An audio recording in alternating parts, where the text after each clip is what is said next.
Hello, hello, hello, and welcome to the Digital Coffee. That's your weekly dose of social media and digital marketing news for small business.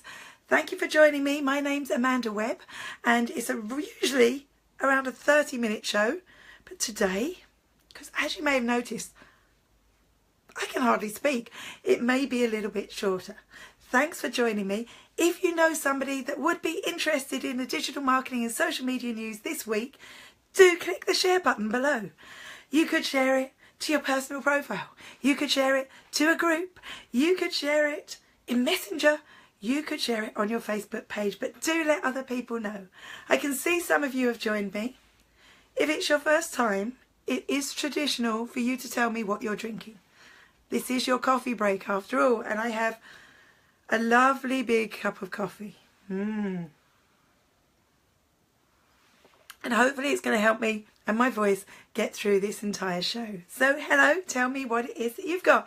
Is it tea? Is it coffee? Is it hot chocolate? Is it later in the day where you are and you're having a quick shifty drink? Let me know. This week's social media news. Hi Laura, cup of tea, good. Yeah, cup of tea. I might have one of those when I finish. So we've got Snapchat on the board today. We haven't had any Snapchat news in a while. A couple of bits of Twitter news, a couple of bits of Facebook news, something new happening on YouTube. And what does this face mean? Hi Ema, you've got a coffee too. Yeah, Fridays need coffee, I think. I have a lovely big cup of coffee here. Now, I'm going to ask my voice nicely to behave so we can share the news. What will I start with? Let me grab my notes. I have to say, it's a beautiful sunny day here in Ireland. I'm tempted to take the rest of the day off, go and lie in the hammock in the garden. Wouldn't do that though, would I? No. Okay, let's start with the big bit of Twitter news. You've probably heard about this already. The big question is how it's going to apply to your business. Twitter launched a schedule there for its live streaming content. Basically, Twitter is no longer about 140 character messages. It's about live streaming. It's about real-time live streamed content. And by that, not just the stuff that we live stream, but real kind of big events. So this week they announced that they've teamed up with Bloomberg for a 24-hour live streaming news channel, which is kind of exciting. It's a sign that they know that people are consuming information differently these days. I don't think there's anyone in that niche doing that kind of live stuff. And when you think about the real benefit, there's two real benefits I talk about for Twitter. The fact that there's no algorithm, so everything's happening. Oh, Emma, you know, I've been honey, lemon. I could go through a big list of the things. It's been there since Saturday. But I'm thinking if I don't talk all weekend, which will be hard for me, it'll come back. So that's going to be really interesting. It's real time. We see what's happening now. And it's very newsy because we see what's happening now. That's the whole thing. That's going to be really cool for this live streaming channel. Now, initially they just announced Bloomberg, so we're going to have Bloomberg News. But now they've announced a whole schedule. So they've got 3 main channels. They've got sports, news and entertainment. And they're going to be filled with live streaming. What has this got to do with small business? Well, there's 2 things really. It's really interesting to see Twitter pivoting this way.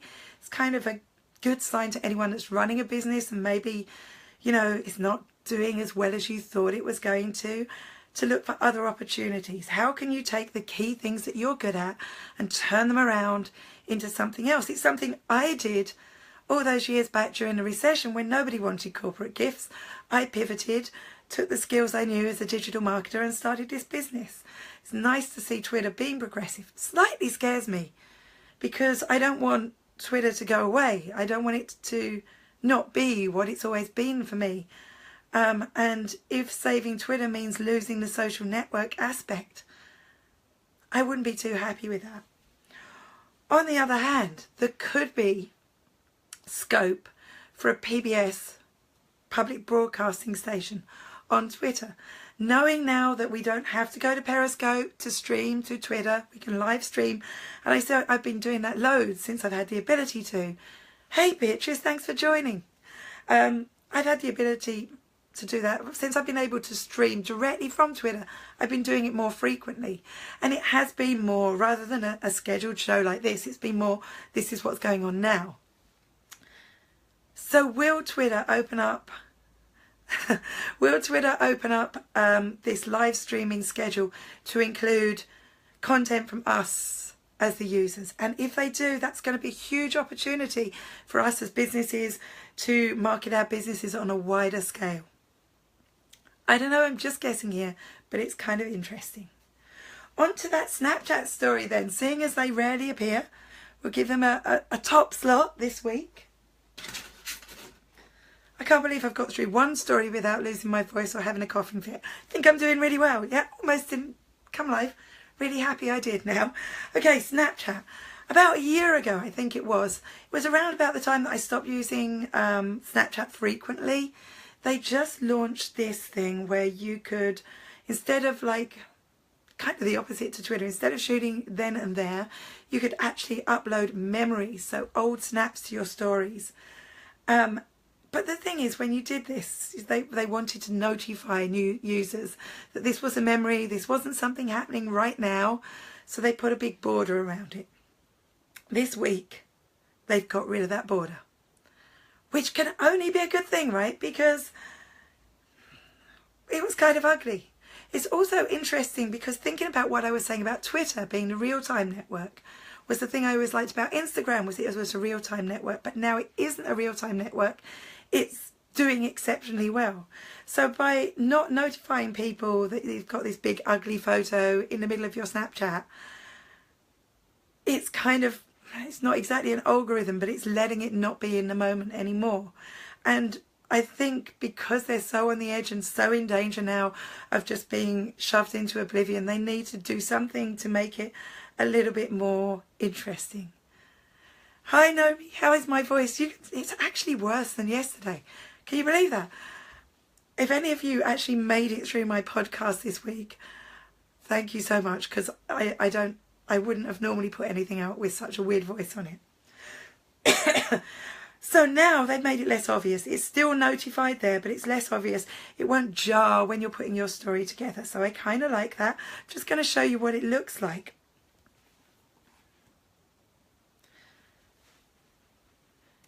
I'm just looking for the bit. I can't see what it looks like now, but basically that's your old story, and it will say in the top of the screen. You'll be able to see in the top of the screen. It doesn't see it there because I appear to have grabbed the wrong one. It will say, oh, there you go, 6 months ago. So it will say that without having that. Oh, I'm very scatty because of my voice, but it will say at the top of the screen that it is an old story, that it's not a new story. But it's not so obvious. It won't jar. It won't make people go, oh, that's really old or that's stupid. I think it's a good thing for content creators. Who's still using Snapchat? Anyone? I don't know if you've looked at my timeline this week, but I created, last Friday actually, I made a couple of trailers. One for my podcast, it's the first of, it's going to be a series, and one for my my checklist, my blogging checklist. I haven't finished editing that yet. I shot them on my phone, I edited them on my computer, I did it in less than an hour. But what I realised is I'd made a high quality version of what I used to do on Snapchat. And I'm wondering, because, hi Kirsten, thanks for joining. Kirsten, it must be like a really odd hour for you there. In fact, I can't remember what time zone you're in, but maybe 2:30 in the morning, because that's the last time. Kirsten joined me in my very special Facebook Live from San Diego. I lost my track of thought. I was so excited that Kirsten joined me. Yes, so I think what I learned from Snapchat is I learned quite quickly how to make better video. But now I can make high quality versions of that don't disappear, that I can use again and again. So I really enjoy Snapchat. If you haven't used it, or if the equivalent, Instagram stories, Messenger Day, whatever the WhatsApp one is called, if you haven't used those, it's a really good way to learn video production. And actually, I'm going to be running a video production course shortly. It's in the works. I'll tell you more about it soon. Glass of water.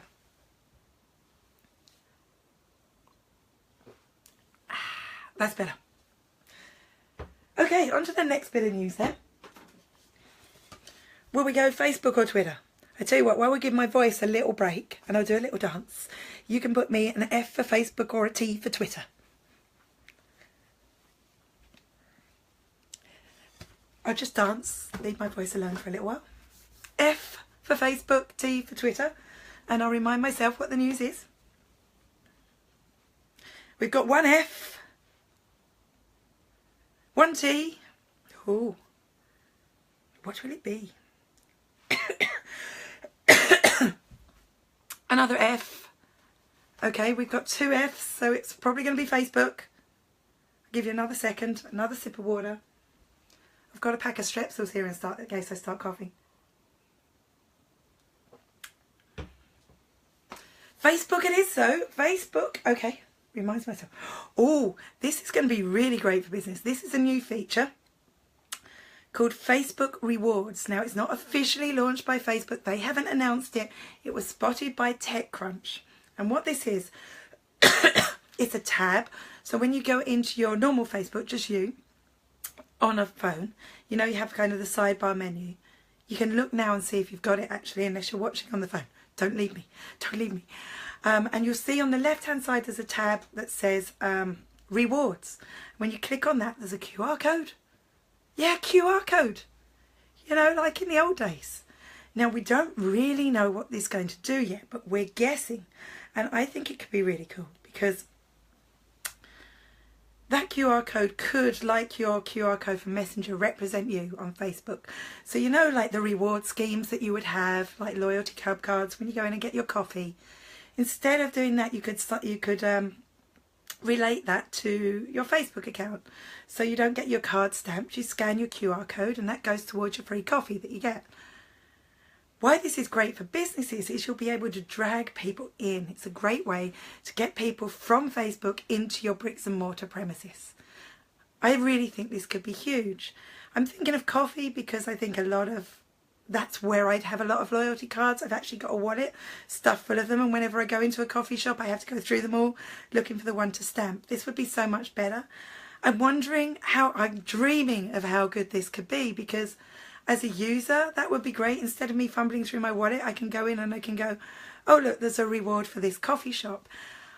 Very similar if you're using O2 rewards, I think 3 rewards they're called now, or any of those. You know, I've got friends that rely on those massively and they'll always be scanning through, having a look, where can I go to get this reward?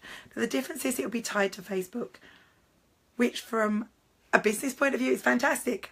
From a consumer point of view, it's going to be a bit scary because Facebook are going to know which rewards you went for, how many rewards you use, where you are. Britain already knows where you are. It's going to have more data on us, which means they'll be able to give us better advertiser options for small businesses. I think this is phenomenal for small business. I'm just hoping people aren't too scared about giving that extra bit of data to Facebook to use it. What do you think? Is there anyone there with a bricks and mortar business? I think we're all kind of stay-at-home people. You don't have it yet. I don't have it yet either. You know what I do have though? I have the screen grab that TechCrunch took. Here it is. Right, so, there you see on the left-hand side, rewards. That's where it's going to be. And that'll be your personalised QR code. Now, at the moment, we don't know, will you have just one QR code? Or will you be able... I don't have it yet either. I wonder when we do. One QR code, or will you get one QR code for each offer or reward that's offered? It's going to be exciting to see. I do think this is very progressive and I am kind of interested in it. Particularly, I've got a few clients that are kind of walk in the door clients, and if you don't have kind of the technology to connect your like till and your that up to Facebook, you can't really measure the offline conversions. So this is going to be a really good measurement tool. Good one, huh? Okay. So before I move on to the other bit of Twitter news then, I've got 2 more bits of Facebook news. We'll talk about YouTube. Is there anyone else? Naomi has a YouTube channel. Anyone else out there have a YouTube channel? Is anyone a heavy YouTube user? A couple of weeks ago, and I couldn't understand why anyone wasn't talking about it. This is going to sound familiar for the next bit of news I'm going to give you. YouTube changed its layout completely. I went in and it all looked different. It was a lot cleaner. And this is on the desktop, by the way, not on the mobile experience. You have one, Laura. Well done. It's kind of the thing this year, isn't it, video? It kind of like a nice clean layout. When I went to my homepage, my what do you call it? Your channel page, that was laid out a lot cleaner and neater. The one thing I didn't like about it is now it auto plays your trailer when you land on a channel. I hate autoplay in any way that you can do that. So I've had this design for a while, but they've officially rolled it out for a test, for a small test this week.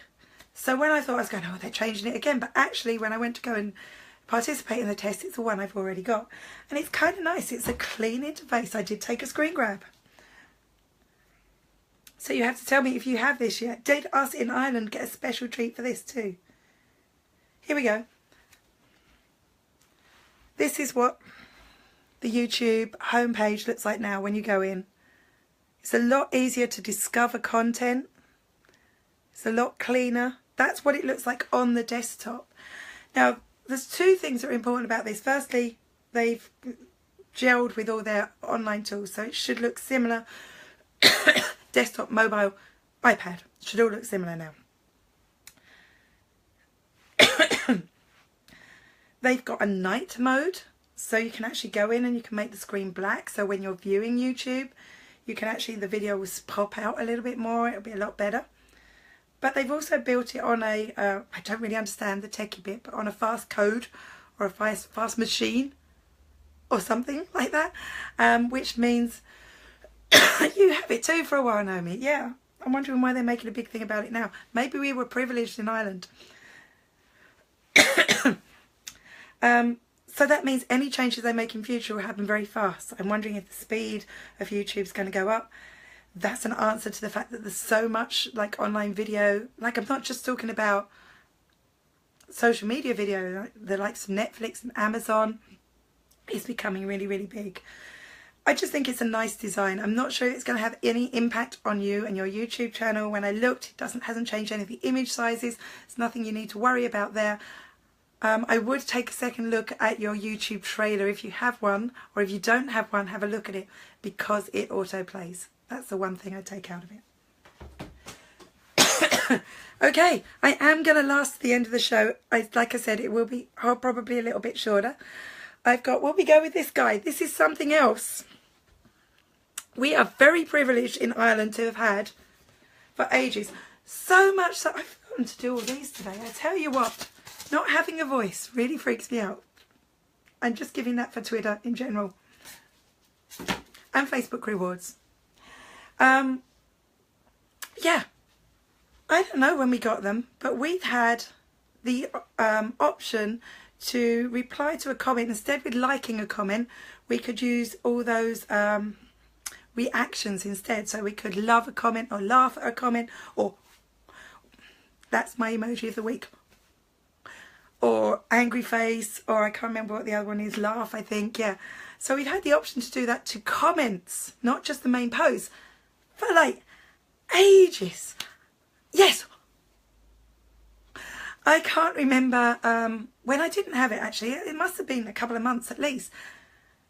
What I didn't realise, okay, I'm not going to just do emoji faces, really I'm not. What I didn't realise is we've only had it in Ireland or in a few select countries. This has just rolled out to everyone else. What's interesting about this is, well, firstly, there's me leaving ha-has on loads of people's comments and they didn't even see them, which is kind of annoying, because I thought, you know, they're just going to see a like and maybe I put an angry face on to empathise with them, and they weren't seeing that. So I wish I'd known we were in a test group, really. You'd think I'd have paid attention to that. But what I'm interested in is from a business perspective. We already know that the type of emoji that people put on, or the fact that they use an emoji instead of using the like button, does affect how Facebook will rank our content in the newsfeed. So a heart is considered a stronger signal that they like what we're doing than just clicking the like button. So when we come to commenting, what's that going to mean? When we leave a comment, is it going to start taking that into account in the algorithm? Is that a strong signal? If we, I don't know. It's going to be interesting to see how that progresses. But just for all my Irish friends out there, do know that all those emojis you've been leaving on people's comments that aren't in Ireland have not been noticed until now. Okay. The other bit of Twitter news, did I share that already? I didn't. Did I? I did. I did. I didn't. We shall look and we shall see.